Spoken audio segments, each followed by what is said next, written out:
This Sunday morning, we will turn the clocks back an hour and return to standard time after nearly 8 months of daylight saving time.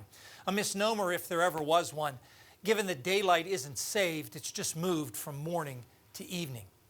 Ben Franklin is often credited with inventing daylight saving time, but in reality, he simply wrote a satirical essay in 1784 suggesting that residents of Paris change their sleep habits to save money on candles. The idea of shifting the clocks seasonally was first seriously proposed by Englishman William Willett in a 1907 pamphlet called The Waste of Daylight, but a bill based on his idea couldn't get past Parliament. A few Canadian cities actually instituted a form of daylight saving time in 1908, but Germany and Austria were the first countries to adopt it nationwide, 2 years into World War I, turning their clocks ahead by 1 hour in late April of 1916. The U.S. followed in 1918 when Congress passed an act to save daylight and to provide standard time. But it wasn't very popular, so after World War I ended, standard time returned in the U.S. But President Roosevelt brought daylight saving time back year-round during World War II. It was called wartime and was used for more than 3 years. After the war, each state chose whether to keep using it, and as you can imagine, that led to confusion, especially in the broadcast and travel industries.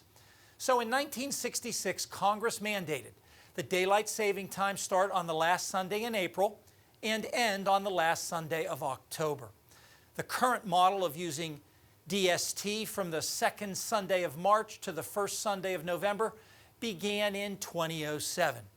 Hawaii and most of Arizona stay on standard time year-round, as do U.S. territories such as Puerto Rico and Guam, and most places in the tropics, where daylight hours are similar in all seasons. But about 70 countries use daylight saving time. In Europe, it's called summertime.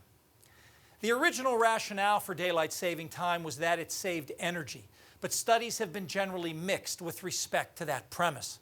Farmers generally oppose daylight saving time because it disrupts their schedules, while retailers, especially those in sports and recreation, generally favor it. Now, if you yearn for daylight time year-round, here's when sunrise and sunset would occur in central Pennsylvania on a few dates in the cold season, if we were on daylight saving time. Sunrise would be as late as 8:35 a.m. some days and would be after 8 a.m. for 3 months, from mid-November to mid-February. Having said that, sunset would never be earlier than about 5:45 p.m., and even in the dead of winter, late January, would be about 6:30 p.m. Now, back in March, the U.S. Senate passed a bill that would make daylight saving time permanent, starting in November 2023. But the House of Representatives has not voted on it yet, and the White House has not said whether the President supports the idea. Stay tuned. The extended forecast is next.